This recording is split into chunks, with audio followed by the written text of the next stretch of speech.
Yes, happy best day to you. Enjoy this wonderful day. May you be hugged and kissed, loved all over. Okay, we've certainly loved this year in movies, chatting to, of course, our expert, JP Sebastian. He's given us his best, and now, the worst of 2018 by JP Sebastian. What a mouth-watering prospect. And that is just by his reckoning, so you can go ahead and hate me on social media if you have to. If one of your favorites is in here. You know what? If you ain't got the haters, you ain't getting the money, man. It's all good. Okay, I'm not getting the second part right, but yeah, maybe. We'll see after this. All right. So these are the worst picks of 2018 according to you, right? Yeah, and in fact, across the board, like critics, I try not to look at what most critics say often. Yes. I try and, obviously have your develop own an original thought and whatever. And unanimously, I think I'm in line with what most critics say. What is your criteria when it comes to these kinds of things? Well, look, like I always say about comedy or horror or whatever, I can't tell you what to laugh at, and I can't tell you what to be afraid of. Those are very instinctive, elemental kind of things for people or whatever.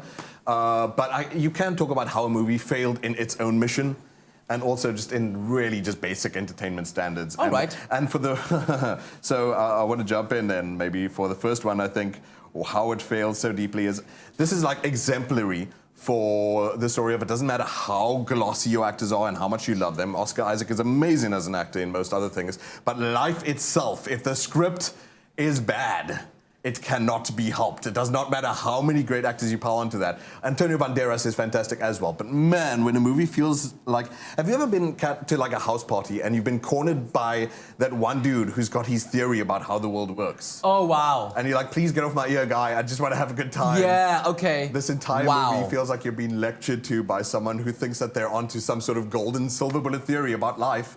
And you're just sort of like, yeah, that's pretty all right, man. I get what you're saying. So that's really that's great actors, but terrible. Really, man, feels like you've been lectured to by like a first-year philosophy college kid. Like, chill out. Okay, fair enough. Okay, I understand where you're going with that.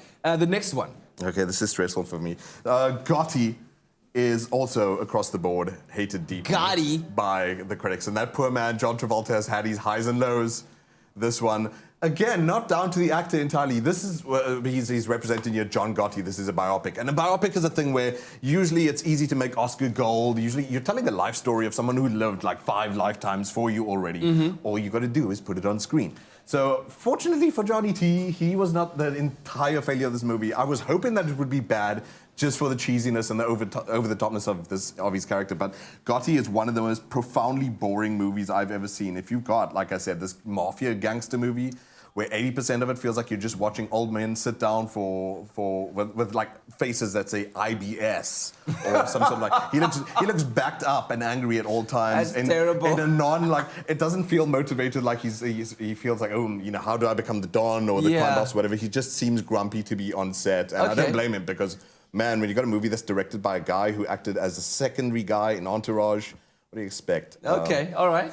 All right, after these two last, there must be a winner of the Golden Doo-Doo Award. And that is... So pleased by AXL, actually. Sometimes when a movie is so bad, AXL is the movie for me of the year that crashed an entire studio. There was a studio called Global Road Entertainment. And what a lot of companies are doing in Hollywood right now is they're trying to blend with the large Chinese companies. Okay. Big money is saying, hey, can we write stories that appeal to Chinese-speaking folks and American English-speaking folks and whatever. AXL is exemplary in a failure to try and make a project work. Robot Dog Movie is, for me, so preciously bad. I laughed myself, like I hosed myself. It's not often I come close to wetting myself laughing at a movie. But I'm going to spoil it for you. At the end, the dog self-destructs himself. No! And before he does, he says the cheesy catchphrase of the boy. In robot voice, the dog says, "Send it, bro." Oh, okay, no, I'm done. I can't do that. Dogs can... And crashed an entire studio. They're now bankrupt and being liquidated by... That's worthy of a golden doo-doo in your bank as well. Thank you very much, JP. Much appreciated. Goodness, the worst movies of 2000. The golden doo-doo.